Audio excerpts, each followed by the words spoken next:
Yeah, hello everyone, and welcome to the next episode of Smart Outsourcing Talks.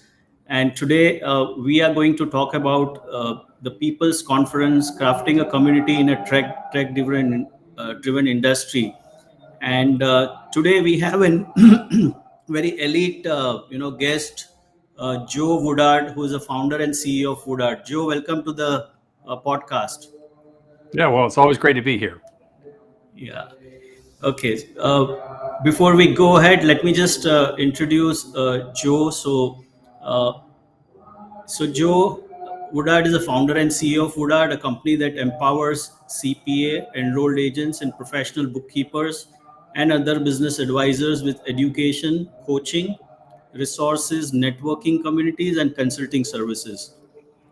As a seasoned author, consultant, business coach, and a national speaker, Joe has trained over 150,000 accounting and business professionals in practice development, technology trends, strategic consulting, and optimizing the use of accounting softwares. Joe is also the host of Scaling New Heights, one of the world's largest and most respected conferences for accountants and bookkeepers, and that's my favorite as well. Each year for last 10 years, Accounting Today has recognized Joe as one of the top 100 most influential people in accounting. Joe is a published author with Accounting Today, the Journal of Accountancy, Insightful Accountants, CPA Practice Advisors, and McGraw Hill. Additionally, the Woodard Report reaches over 100,000 people, readers annually within the accounting and bookkeeping space. So, Joe, I'm delighted to have you on this show. Welcome to the show. Yeah, again, great to be here. Yeah.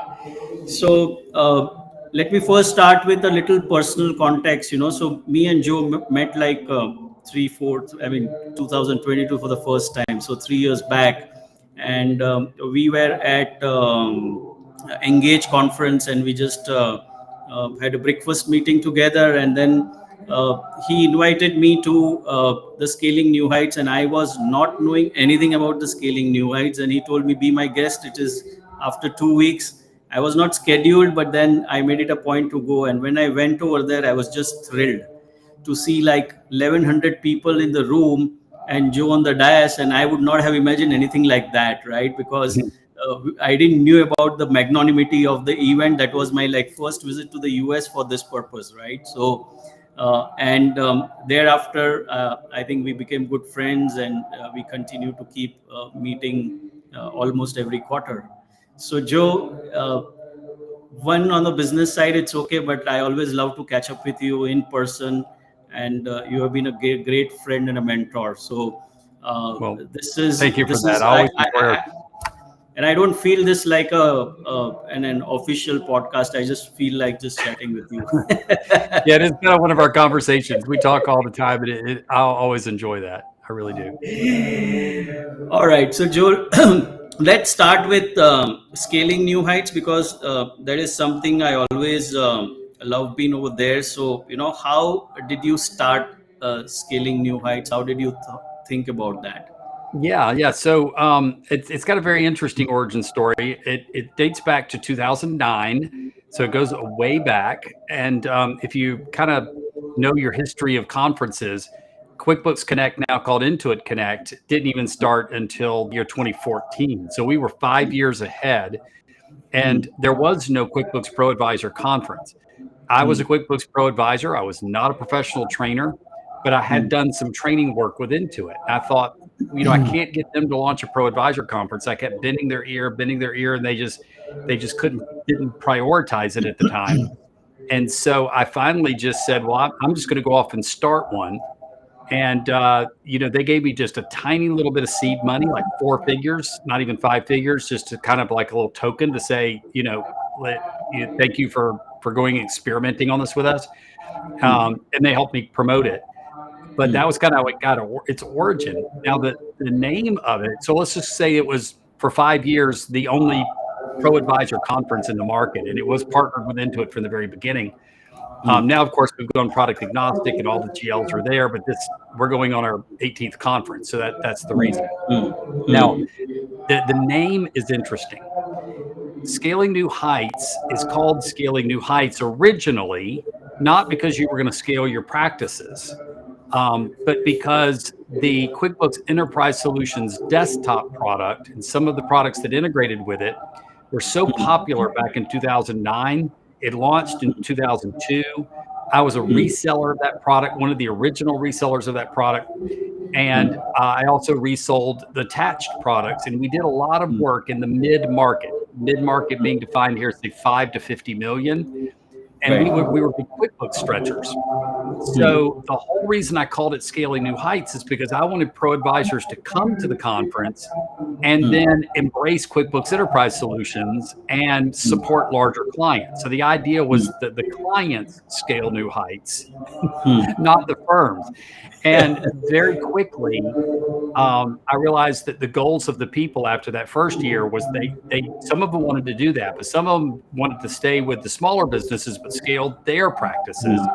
So starting in year two, I changed the meaning of scaling new heights to accountants, you go scale new heights in your practice. Interesting twist. Interesting. Yeah, yeah. And Joe, so today, a lot been talked about AI and technology and e-meeting, and now of course e-conferences, right? So digital conferences. So in this whole arena of going digital, I am sure being physical is still a very valuable. So how do you look at this context of creating a very very physical community?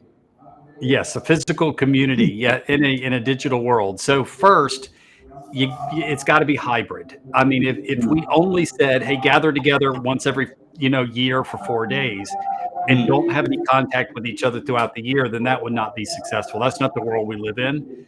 So I'll answer your question in two ways. I'll say first, it has to be hybrid. And we do have a community of people. A lot of the folks that go to Scaling New Heights are part of our year round community, and they engage with us throughout the year in a private, sort of safe space where you can be really you and be vulnerable and be honest and open with your peers. And then we train together and hang out together, do roundtables. So first, that's really important for continuity throughout the year.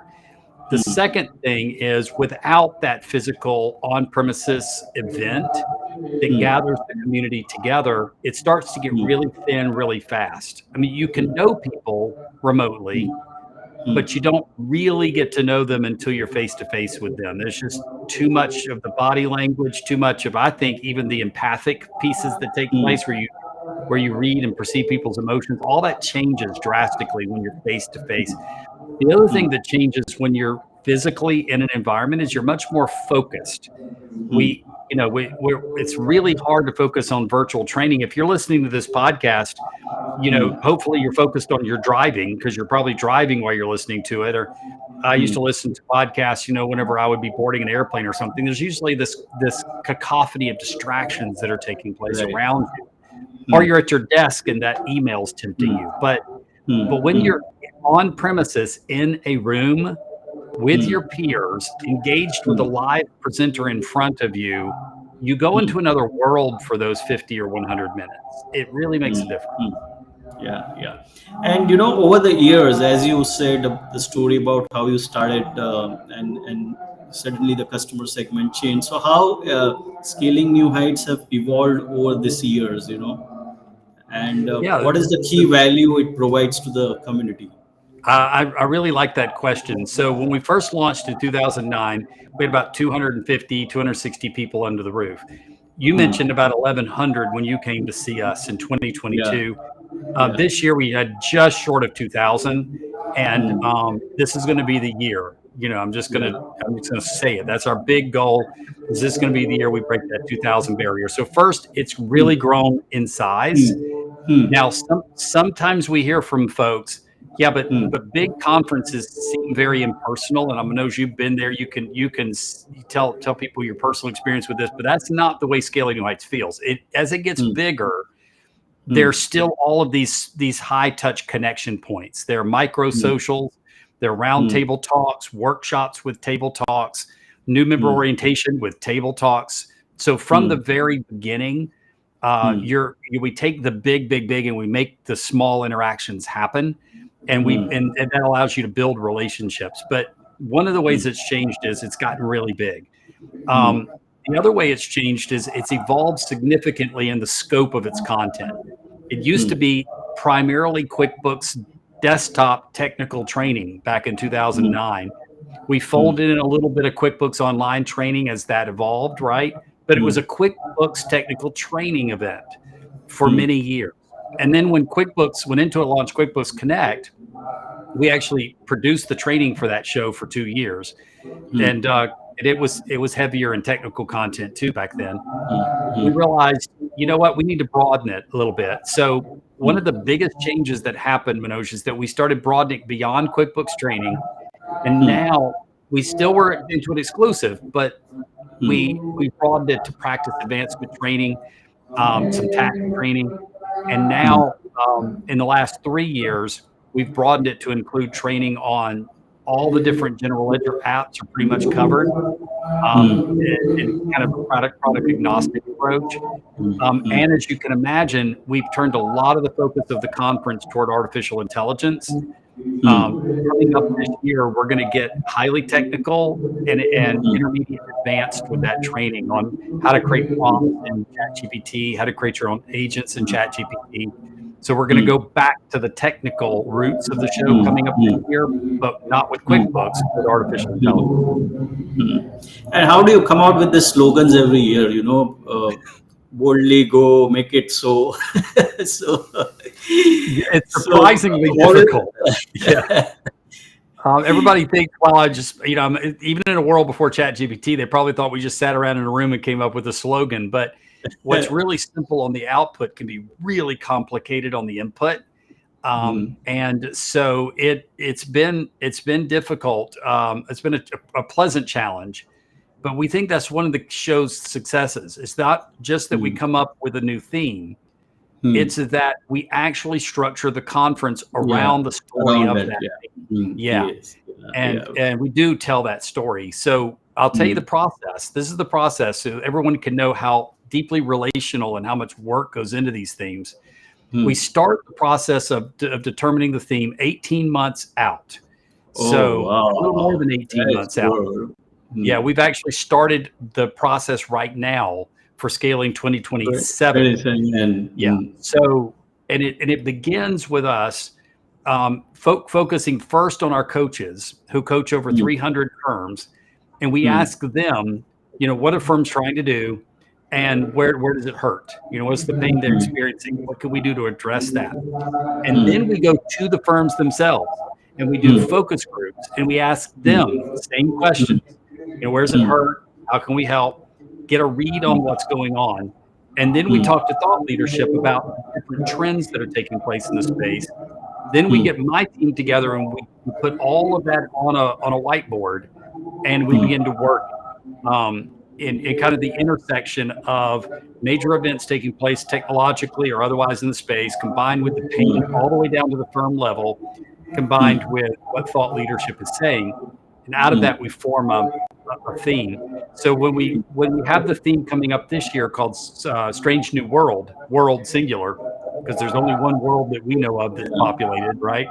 So we're in a strange new world, and that world is strange because of a lot of things happening right now. Artificial intelligence, mergers and acquisitions that are being funded from massive amounts of PE that are being infused into the accounting industry. We're in the middle of a staffing crisis while we're in the middle of a massive retire off, and a lot of people leaving public accounting to go into private accounting or into other fields. So if you take the convergence of all of those things and you talk about how we're trying to build a practice, not to mention the fact that in the United States right now, it feels a little strange too. I'm not going to get political because half the country likes the strange and the other half is scared by the strange, but it's very different. We're rapidly disrupting ourselves here in the United States, whether you think it's a positive or negative disruption. We're not going to really get into that, but it's kind of the undercurrent of, well, that's also part of the strange we're experiencing right now, right? So take all those things combined, and we thought, well, the best way we can do this is just hit the nail on the head and say, does it feel strange to you, accountants? It does to everyone else too. So let's come tackle this strange new world problem, and let's figure out how we can, you know, we can build a practice in the strange. Yeah. So very detailed process it goes through, right? So pretty in detail. I mean, 18 months of to come out with slogan and then kind of build story around that slogan. So I think Yep. it also keeps everything very very interesting, right? Because then every time you come to scaling, you look at. I mean, as you said, now it's going to be strange new world. So so you look at what are the things going. So pretty interesting. Uh, Coming to next, Joe. So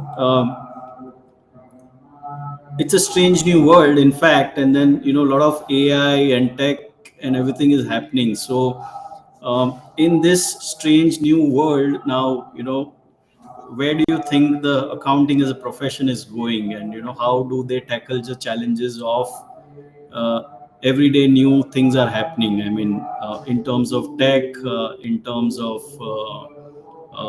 things that are changing, and now again, new dimension of political things have been added. Yep. So the politics are not my expertise, except I Hmm. would say pay attention to them and talk to the Hmm. experts. If they're experts, which, as a matter of fact, we interviewed an expert on our own podcast on how to Hmm. manage tariffs and changes with Hmm. tariffs. Somebody very senior at BDO. Hmm. So thought leadership is out there. If you're trying to navigate some of the changes, Hmm. there's tax guidance on the one big Hmm. beautiful bill, the Hmm. OBBB that just passed our Hmm. Congress.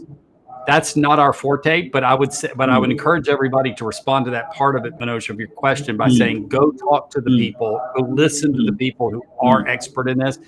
A Hmm. commentator to follow is Gene Marks. He speaks for all the major news outlets and he speaks on a lot of Hmm. podcasts. He's spoken at Hmm. Scaling on our podcast. Hmm. This guy's Hmm. heavily researched and he Hmm. understands the impact of policies on business in general. Hmm. Hmm. So follow those people and stay informed. But where you can control it, because ultimately you can't even control those things, you can only respond to them. Yeah. Where Yeah. you have more control, practice leaders listening in, you Hmm. want to leverage the artificial intelligence. Hmm. Don't do it too aggressively. Like don't say, Hmm. "Hey, I'm going to be a if 90% of the accounting can be automated with AI, I'm going to get there in 3 months, or I'm going to even get there in Hmm. 6 months." It's too Hmm. disruptive. It's too fast. And the Hmm. technology, though it's capable of doing that, it's very Hmm. pioneer right now. So what I Hmm. would recommend is do Hmm. embrace it, experiment with it. Don't put your entire practice on it, but try it with 5 clients, 10 clients, or 15 clients to get started. Get learnings. Because if you think of this, accounting professionals, not as I'm going to transform my business into AI, instead, if you see it as I am going to experiment with AI, it takes all of the fear out of the equation and it lets you get the learnings that you need about which solutions you think work best, about which clients work best within those solutions, and which ones of the clients are going to be a little bit farther removed out. You're going to have to continue to put a lot of human capital on those accounts. So I would encourage you experiment.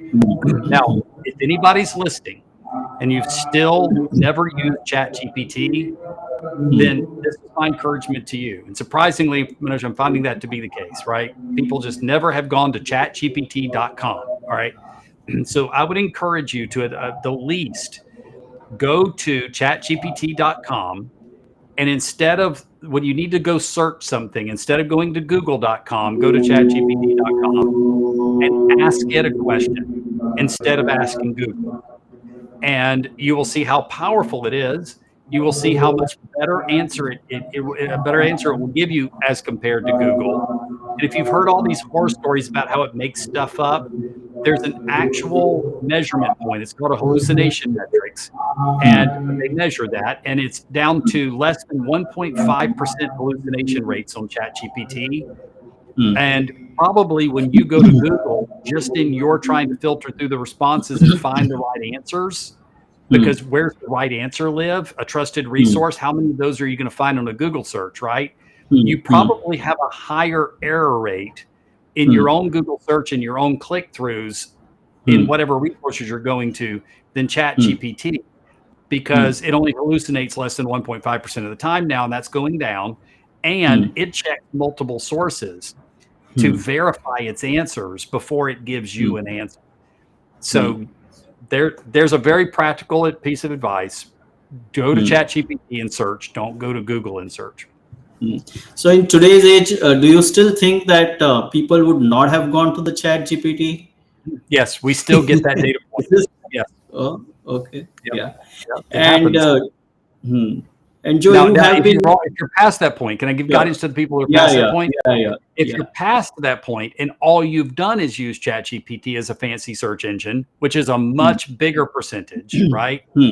And I Hmm. would encourage you. I mean, look, there's nothing hurt Hmm. in stumping it. I mean, the worst thing you could do is ask it to do something and it fails, right?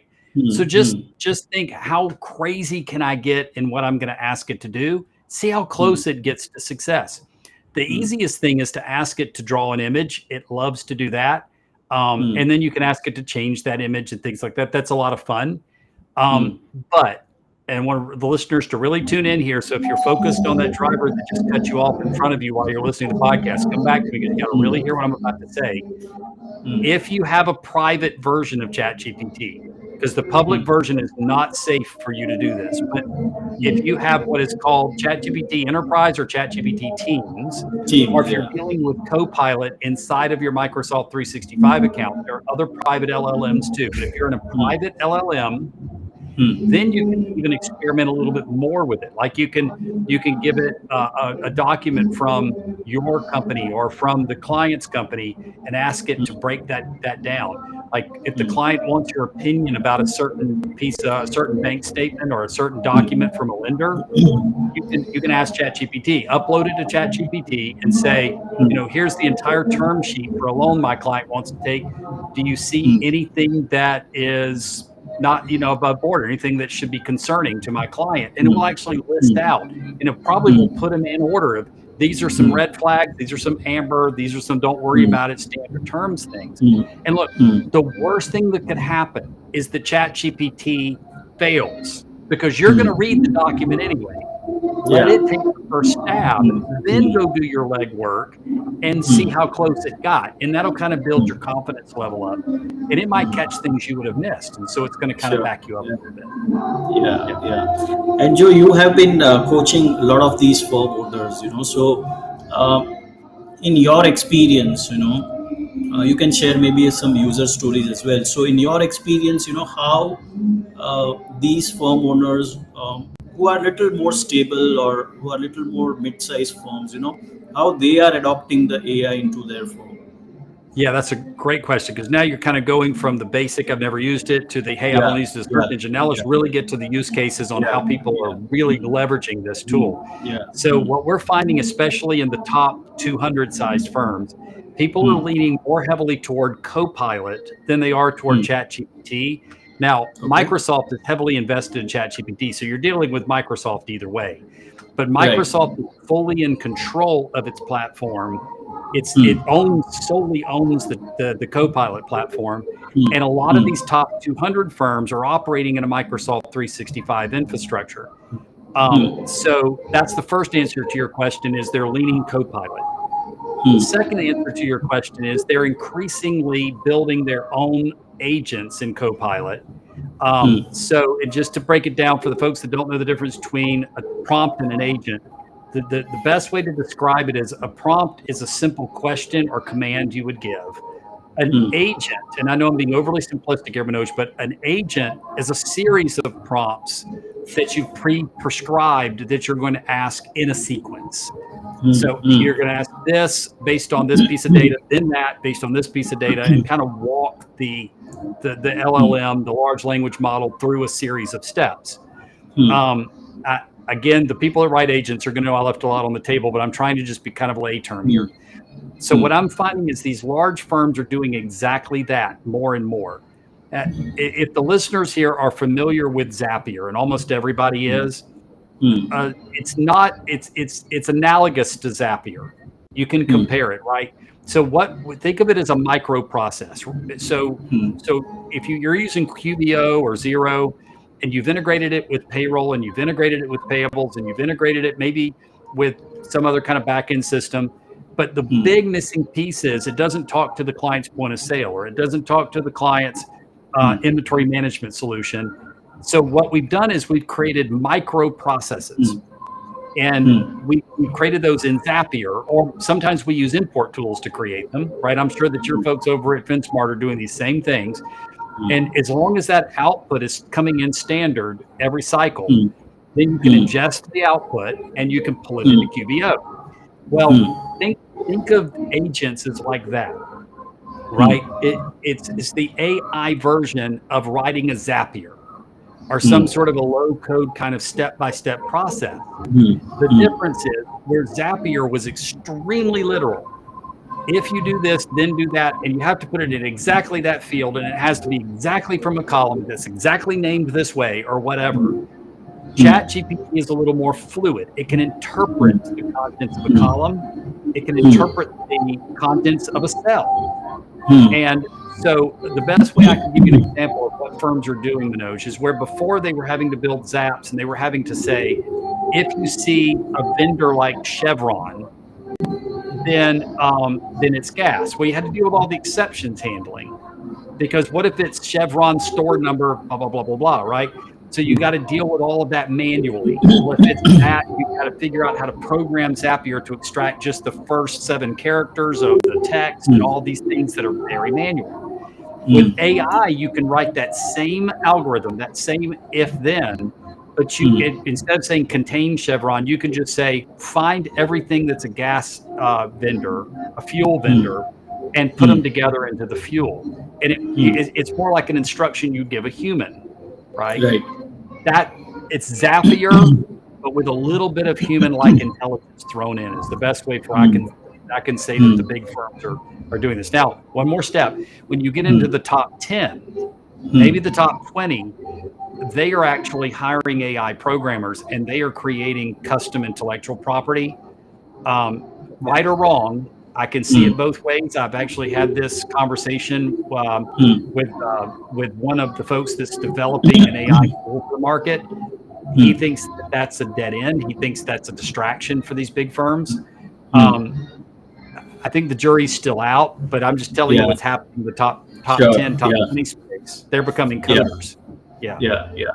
And Joe, the earlier technology with the AI, there is a drastic difference, because in earlier technology there was a set way of doing things, so you could just train people on these are the steps, or this is how you have to adopt the technology. Now when you talk about the AI, or maybe more sophisticated AI agents, right?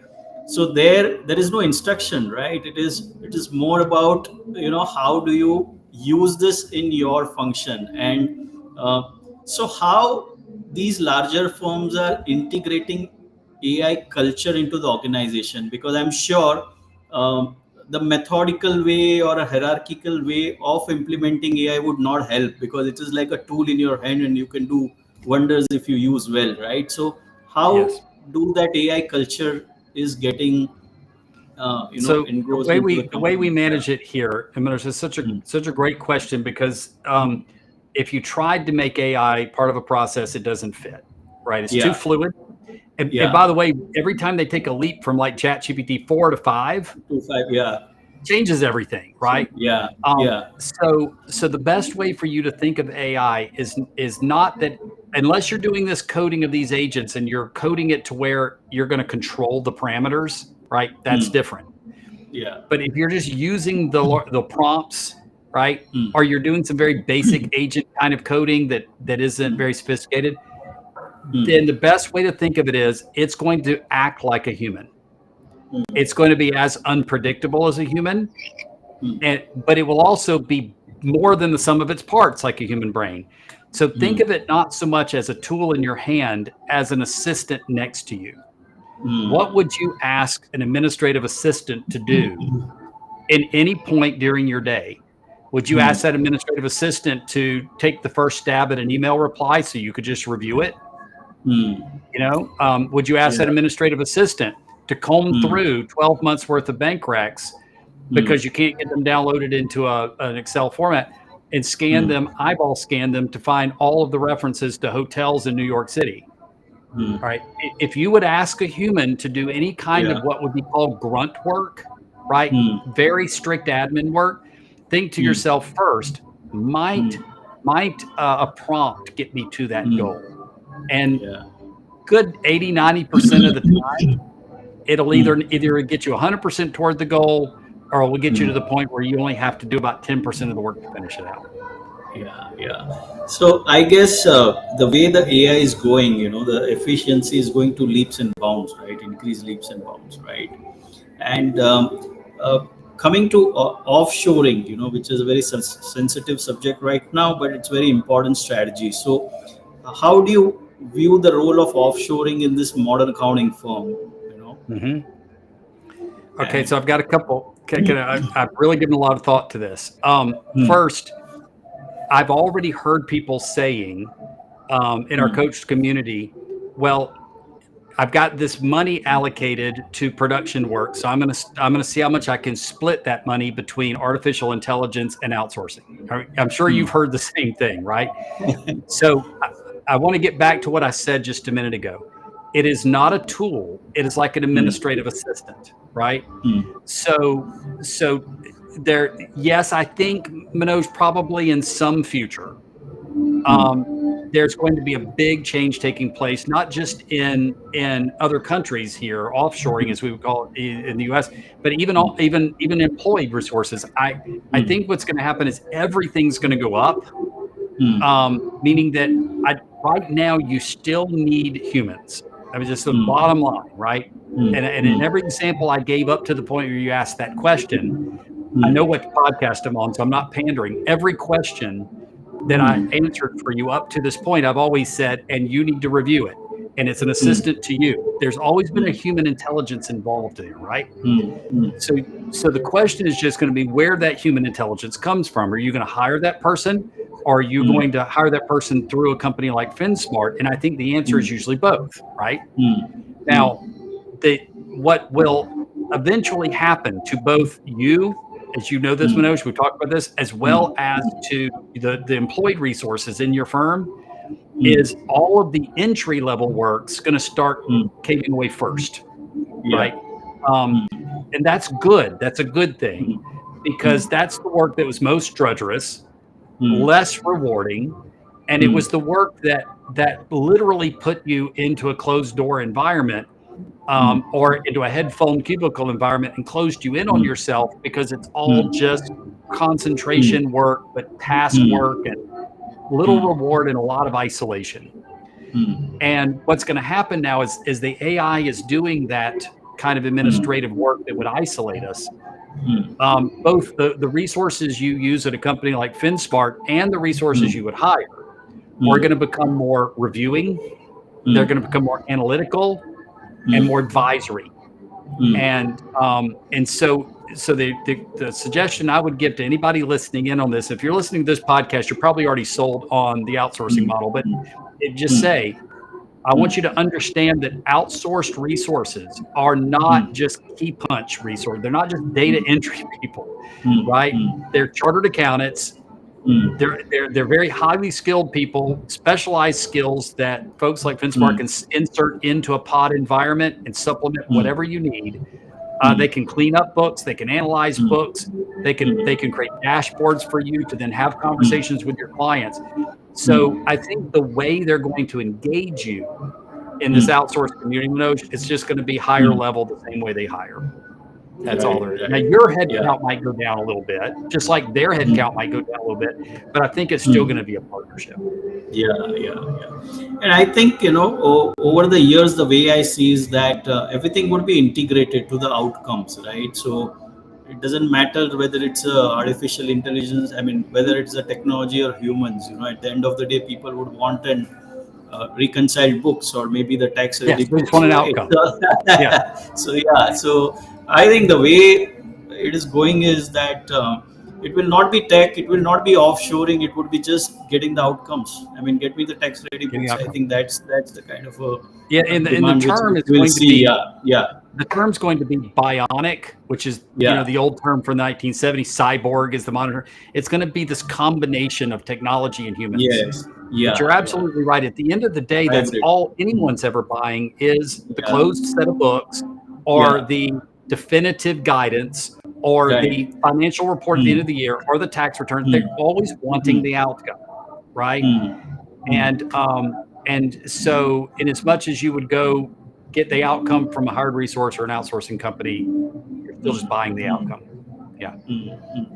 And in a way already, if you when you look at it, the GCCs of the world, the global capability centers, so I mean, they have been hiring from everybody in the hierarchy. So there'll be thinkers, there'll be reviewers, there'll be doers, and I think even in the smaller firms over a period of time, that's going to be the kind of a model they will be adopting. So it's just Yes. not about pushing up the low entry work, but it is basically any work, right? Wherever you get the best of the talent. Um, so going to the next question, so how do you see this change in the leadership that would be evolving with the new changes in terms of the technology that is growing, the offshoring is growing, and then you have the new challenges, and then the new way of working. So at the leadership level, what do you see? What are the changes that's happening? All right. So biggest change here is going to be in soft skills development. Um, Okay. the because the role of the accountant is going to be less technical in the future, Hmm. Hmm. because technical is not what they're going to believe they need to go to an accountant to get. Hmm. Tax guidance is going to be increasingly a large Hmm. language model prompt that's becoming Hmm. more and more and more reliable. I'm already Hmm. experiencing this with not replacing my doctor, but shortening the conversations with my doctor because I can Hmm. ask ChatGPT Hmm. all of these Hmm. things about whatever I actually fed Hmm. it private Hmm. ChatGPT again. Can't stress that enough. Hmm. I Hmm. fed it all of my medical lab results, and I Hmm. asked it, what 5 things should I ask my doctor as a Hmm. result of these lab results? It's not Hmm. replacing my doctor; it's just making me a more informed patient, Yeah. right? Hmm. Hmm. So, Hmm. what do I really care about? Now, fast forward 5 to 10 years from now, and let's say that the hallucination rate's zero, that Hmm. the accuracy rate on large language models is 100%, and Hmm. I don't even need to go back to the doctor to have my lab work Hmm. interpreted. It'll Hmm. tell me exactly what I need to do to change my diet, what I need to do to Hmm. exercise, what I need to do, what medicine I need to take. Now, I still have to go to the doctor to get the prescription, but the Hmm. doctor just becomes a mechanism for a prescription pad, right? They're reduced to that. Hmm. So Hmm. what would the doctor of the future need to be to stay Hmm. relevant, to where Hmm. they're just not setting up appointments to fill out prescriptions? And Hmm. the answer to that is they would need to be a coach, a health coach, Hmm. Hmm. and they would need to be some combination of nutritionist and Hmm. accountability and maybe Hmm. even a community leader. I suffer from migraines like a lot of people do. So I'll give you a good example. And the person who treats me for migraines, she really Hmm. cares. She's actually Hmm. changed my life. She's a fantastic practitioner. Hmm. Hmm. But in a world of ChatGPT, I could have known exactly what I needed to know without going to her. And it would have given me all the right answers. Change your diet this Hmm. way. Watch out for these foods. Hmm. Make sure that you avoid light in certain areas. I would have done all of those things. It would have Hmm. asked me to do the same thing she did, which is do a diet study and do a trigger study. And Hmm. I would have fed that data back into it. So Hmm. when I went to her last, my big Hmm. question to her, now really listen to this, accountants, because I'm using something we can all relate to, and I'm going to bring it back to you. Hmm. My Hmm. question to her was, where Hmm. can I go to find other people who deal with migraines like I do? Because Hmm. I want to talk to them about what they're going through. And she Hmm. said, there are Hmm. online communities, but they're full of a lot of people who are misdiagnosed, and they have a lot of people who don't even understand what a migraine is, and they just join because they have bad headaches. There are a Hmm. lot of people out there that it's just not a good environment. So I asked her, Hmm. now I'm coming to the Hmm. punchline. Hmm. Why doesn't your practice have a community when you have 100% migraine patients? mm, mm, And mm, you could see like mm, something go off in her brain. Like if mm, it's a snake, it could have bit me. So mm, I'm going to say to you, accountants, right? In a world that's increasingly LLM, increasingly AI, where increasingly they can get tax guidance, right or wrong now, but it'll be increasingly righter, right? When they mm, can get mm, financial guidance, right or wrong, it's going to be increasingly righter. My question to you is, how can you be more human with them? The one thing ChatGPT mm, can't be, and that mm, means giving them things, making them feel feelings, peace of mm, mind, comfort, mm, wisdom, which all mm, ChatGPT is capable of knowledge. It doesn't have wisdom. So become a mm, mentor, become a coach, mm, but also consider becoming a community leader of clients who share common characteristics, certain industries, mm, certain business sizes, certain mm, business life stages. Get those mm, people together and coach them in a one-on-many environment. Now, mm, here's a really cool takeaway mm, in terms of monetization of this. And mm, that's where mm, I see the profession going, mm, by the way, is mm. exactly this, right? Okay. I see this Mm, being the future mm, practitioner. mm, And if that doctor had told me we do have a community, we have mm, to moderate it very heavily. There's a lot of work that goes into it. We add a lot of value mm, into it. And unfortunately, mm, insurance doesn't cover it. It's mm, $400 a month.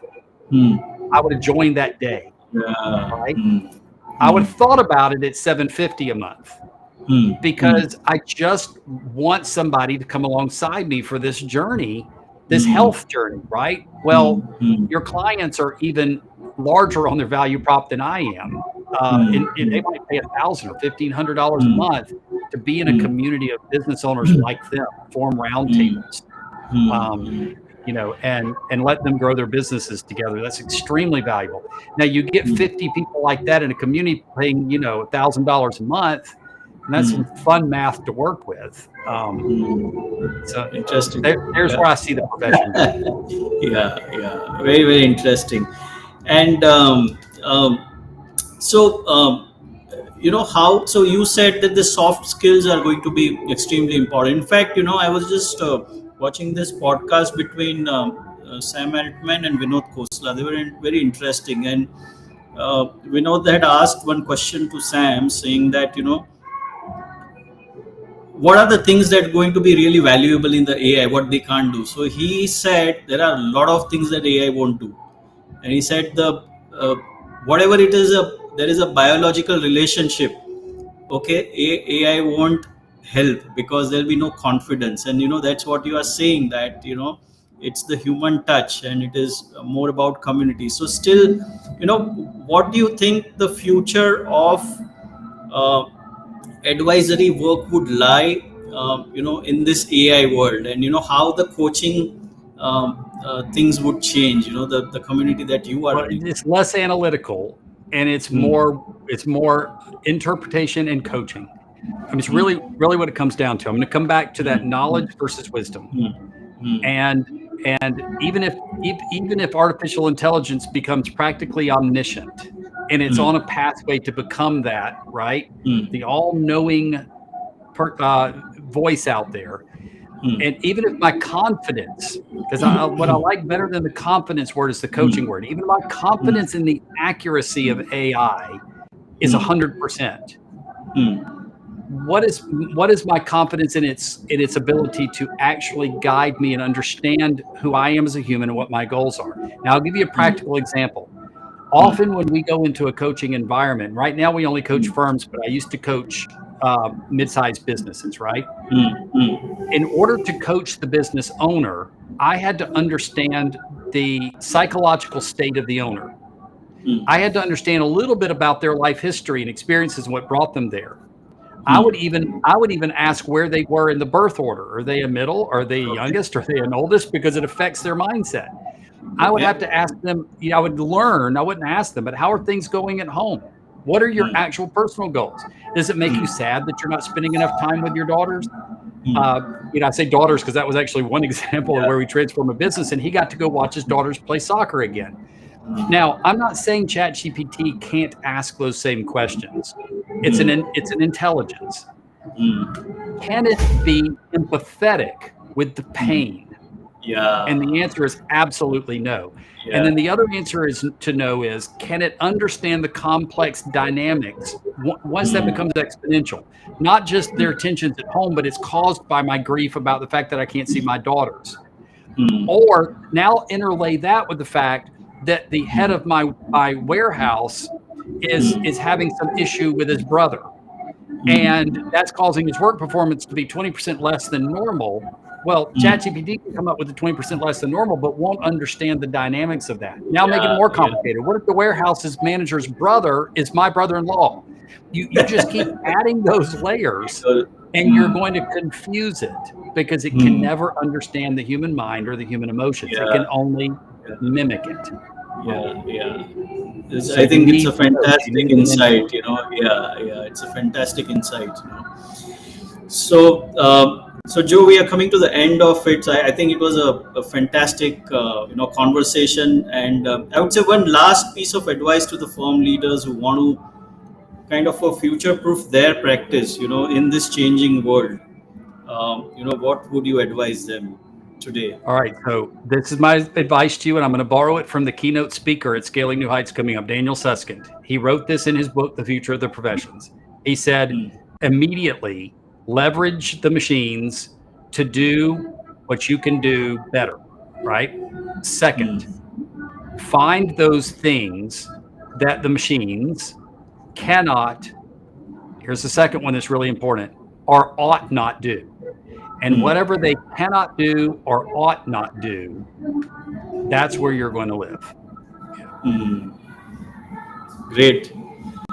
I think it was great. So thank you, Joe.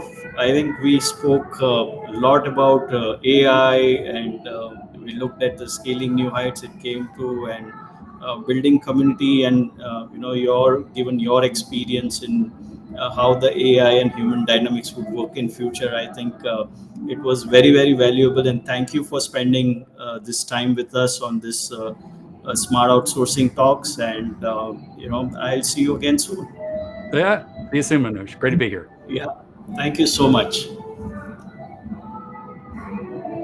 Yeah. Deep